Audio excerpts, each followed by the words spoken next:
اعوذ باللہ من الشیطان الرجیم بسم اللہ الرحمن الرحیم قال رسول اللہ صلی اللہ علیہ وآلہ وسلم انی تارکم فیکم الثقلین کتاب اللہ وعطرتی اہل بیتی۔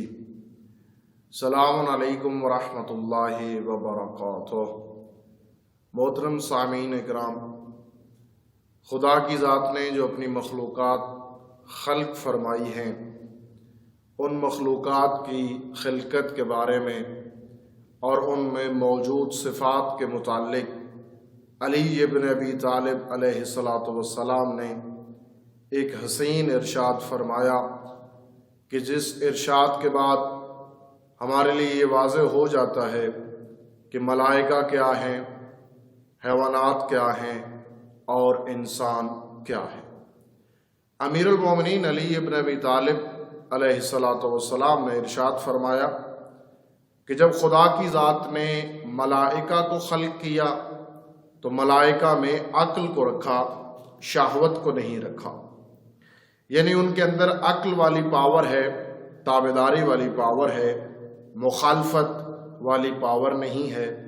ان کے اندر اپنی خواہشات والا مادہ موجود نہیں ہے، بس وہ حکم کے تابع ہیں، ان میں دوسری مخالفت کرنے کی کوئی طاقت موجود نہیں ہے۔ فرمایا جب حیوانات کو خلق کیا تو ان حیوانات کے اندر شہوت کو رکھا، عقل کو نہیں رکھا۔ اب وہ اپنی خواہشات نفسانیہ کے تابع ہوتے ہیں، جیسا ان کا دل کرے ویسا وہ کرنے کے لیے تیار ہو جاتے ہیں۔ کسی چیز کی اچھائی اور برائی کی تمیز کرنے کی ان کے اندر کوئی مادہ موجود نہیں ہوتا۔ پھر اللہ تعالیٰ نے انسان کو خلق کیا تو اس کے اندر عقل کو بھی رکھا اور اس کے اندر شہوت کو بھی رکھا۔ امیر المومنین فرماتے ہیں جب انسان کے اندر عقل بھی موجود ہے اور شہوت بھی موجود ہے، اب اگر اس انسان کی عقل اس کی شہوت پہ غالب آ جائے تو یہ انسان ملائکہ سے افضل ہے، اور یقیناً یہ انسان ملائکہ سے افضل ہونا چاہیے، کیونکہ ملائکہ کے اندر صرف ایک تابعداری والا پہلو ہے، اپنی خواہشات والا پہلو موجود نہیں ہے۔ لہٰذا اگر وہ سجدہ کریں، وہ رکوع کریں، وہ قیام کریں تو کوئی اتنا بڑا کمال نہیں۔ جب انہیں کہہ دیا جائے کہ قیام کرو تو انہوں نے قیام ہی کرنا ہے، اس کی مخالفت میں کوئی اور چیز ان کے پاس موجود نہیں ہے۔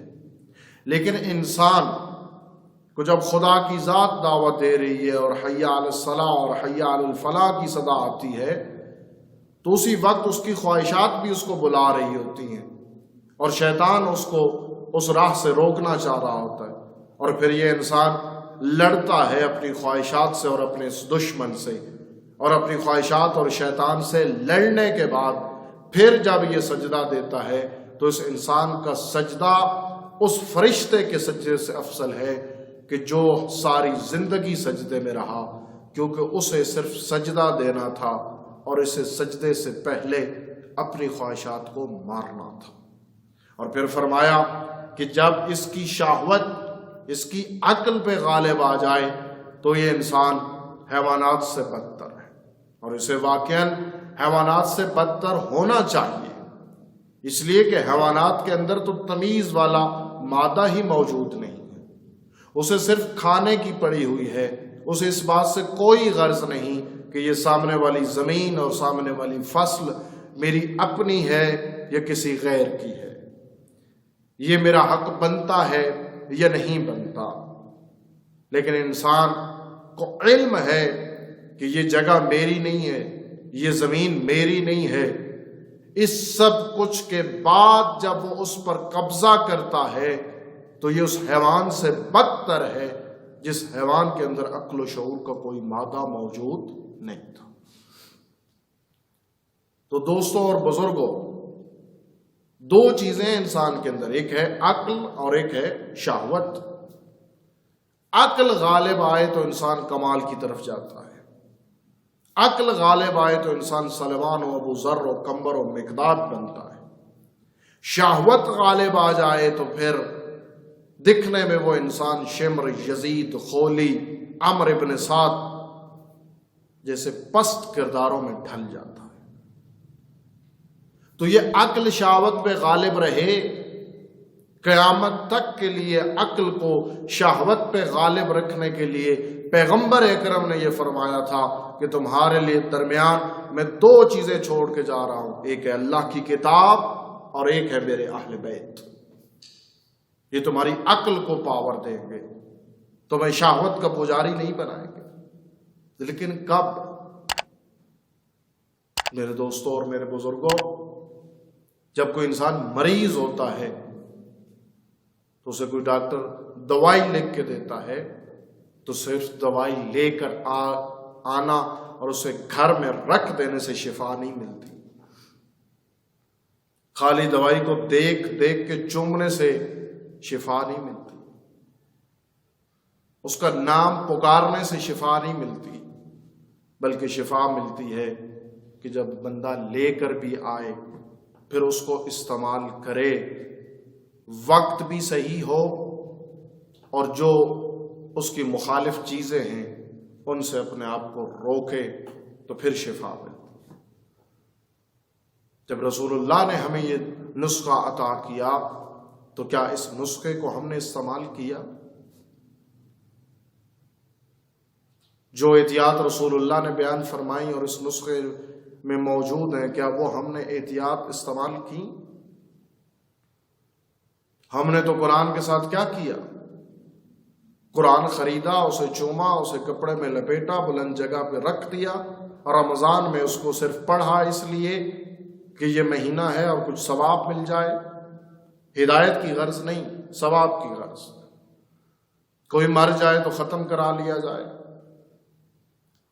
ڈانس، گانے، نہ محرم کی کوئی تمیز رکھے بغیر شادی کے سارے امور کو سر انجام دینا اور پھر بیٹی کی رخصتی کرتے ہوئے قرآن اس کے سر پہ رکھ کر اس کو الوداع کر کے رخصت کر دینا، اس سے زیادہ قرآن نے کیا کیا؟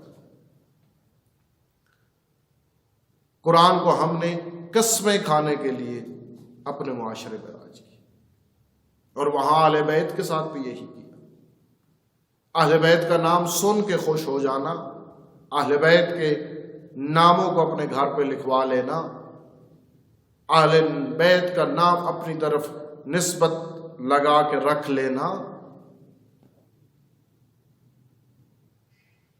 جانا علم کے نیچے اور یہ دعا مانگنا میرے گھر میں رزق نہیں ہے، مجھے رزق چاہیے، اولاد نہیں ہے، مجھے اولاد چاہیے، جو کچھ دل میں آتا ہے وہ سب کچھ مانگ لیتے ہیں، اس قرآن کا وسیلہ واسطہ دے کر بھی اور اہل بیت کا واسطہ بھی دے کر۔ لیکن کبھی ایک لحظے کے لیے بھی ہم نے یہ نہیں سوچا ہم اپنی تو ان سے منواتے ہیں، ان دونوں کی خود کتنی مانتے ہیں، اور اللہ کرے کہ ہم ان دونوں کی ماننا شروع کر دیں۔ ہمارے بعض افراد کو ڈاکٹر پہ اعتماد ہوتا ہے اور بعض افراد کو پیروں اور فقیروں پر اعتماد ہوتا ہے۔ جتنا ہمارے دل میں ایک ڈاکٹر کا مقام اور ایک پیر کا مقام ہے، اگر اتنا ہی ہمارے دل میں قرآن اور اہل بیت کا مقام پیدا ہو جاتا تو آج ہمارے گھروں میں تباہی اور بربادی موجود نہ ہوتی۔ خدا ہمیں سمجھنے کی توفیق عطا فرمائے۔